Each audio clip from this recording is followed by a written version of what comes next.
Парламент такси долбоорунун катышуучуларына салам жолдойбуз. Бүгүн Бишкекте аба ырайы татаал, жолдор тайгак болуп турат. Андыктан көптөгөн таксисттер үчүн таксичилик кылуу дагы оңой болбосо керек. Ал эми катышуучубуз депутат Сайдулла Нишанов үчүн өзгөчө татаал жумуш болушу ыктымал. Себеби дегенде анын унаасы абдан чакан, ал эми анын унаасынын дөңгөлөктөрү дагы кичинекей.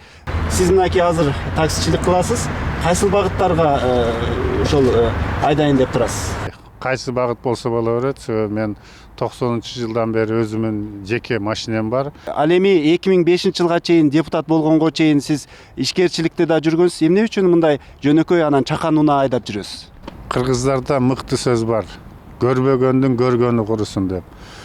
Ошондуктан мүмкүнчүлүгүм бар деп эле мындай бейжай расход кылбашыбыз керек. Мына мен Европа көп өлкөлөрдө болом. Эң бир мыкты бай адамдары кээде коомдук транспортто же өтө чакан машинеде жүрөт. Эгер сиз ал киши менен пикир алмасаңыз, эгерде менин машинем бир жумага 700 сомдук бензин ичсе, чоң жиптер бир күндө 1000 сомдук бензин ичет. Мага ошонун разницасын жок кылган кереги барбы? Эгерде бир адам ооруп калса, ошонго мен 500 сомго дары алып берген болсом, мен ойлойм, мен ошондо бактылуу болом. Бирок сиз бүгүн акча үнөмдөбөйсүз, себеби дегенде жүргүнчүлөрдү акысыз жеткиресиз. Сөзсүз. Сизге ийгилик каалайбыз. Рахмат.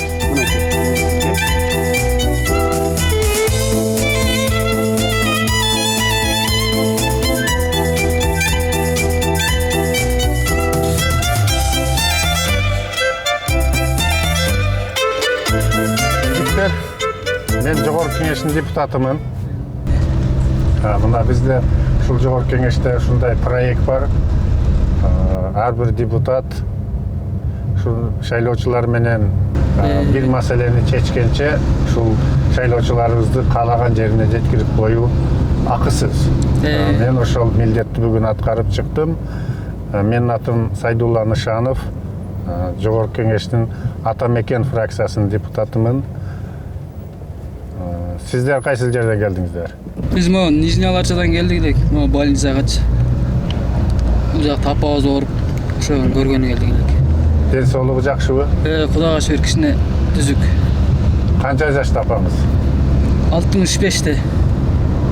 Врачтар эмне дейт? Врачтар ошо диагноз коюп, жанагындай панкреатит ошондой оору болуп калыптыр, ошого кабыл калыптыр.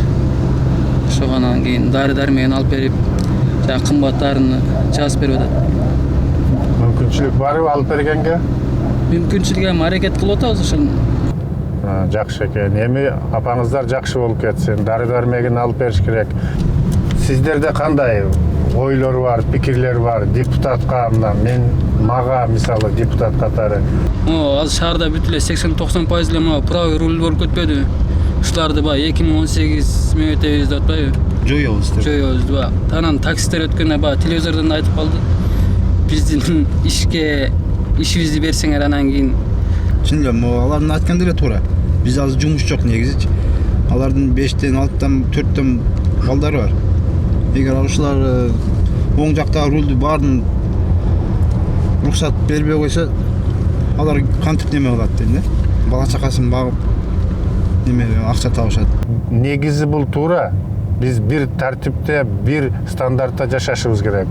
Бүгүнкү күндө эл кыйналып, мына кризис алдыбызда турганда, депутаттар дагы жардам берели, ушуларды түшүнүп, ушулардын дагы мүдөөсүн аткарайлы деп, аларга макулдукка барып, ушул кайрадан 18 же 20-жылга чейин деп макулдук берген жатышат. Мен ойлойм, азыр бул туура, келечеги биз башында киргизбешибиз керек элеми? Келечеги муну биз тартипке салышыбыз керек.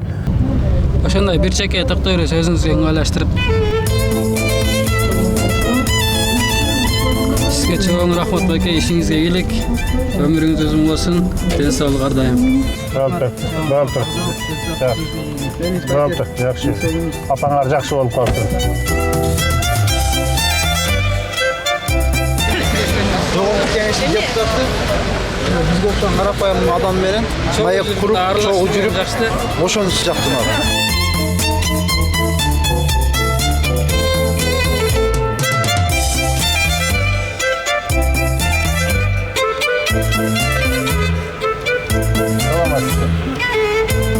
Кайсы жака барасыз? 10-микрорайонго. Атыңыз ким болот? Үрбүкан. Кандай дедиңиз? Үрбүкан. Мен атым Сайдулла Нышанов, мен Жогорку Кеңештин депутатымын. Эмне жумуш кыласыз? Канча балаңыз бар? Мен жумуш кылбайм, үйдө эле тамак хозяйкамын. Үй кожойкеси. 2 кызым бар. Депутаттар жөнүндө депутаттар кандай болсо деп ойлойсуз? Албетте элдин каалагандарын, ошо сунушталган каалоолорун так аткарса, эмне дегенде биздин кыргыз элине аябай жакшы болмок. Менин оюмча андайлар аз го деп ойлойм да. Балдарыңыз билим алганбы жогорку? Менин чоң кызым Манас университетин аяктап, ошо андан кийин Международный университетти бүтүрдү, диплом алыш үчүн, бакалавр болуп. Ошол переводчицасын бүтүрдү. Жакшы билим алды, жумуш жок чынында. Кызым жумуш таба албай жүрөт. Ушул жерден токтотсоңуз деле болот. Ол жерге мындай буруп токтотсок мышайт этпей турган болду.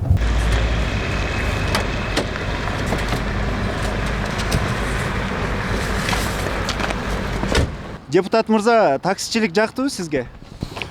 Если ачыгын айтсам, мен 90-жылы Советтер Союзунун акыркы мезгилинде анча-мынча өзүм да иштеп калгам да. Бул биринчи жол эмес. Ал эми кардарларыңыз менен баарлашуу жактыбы сизге? Бүгүнкүлөр эми бул биринчиси 2 жаш бала экен, эми мындай кыска убакыт болгондуктан алар биз менен мындай чет жазышып сүйлөшө албай калды. Анан булар камераны көргөндө көп адамдар өзүн этият кылып тартынып калышат. Ал эми экинчи эже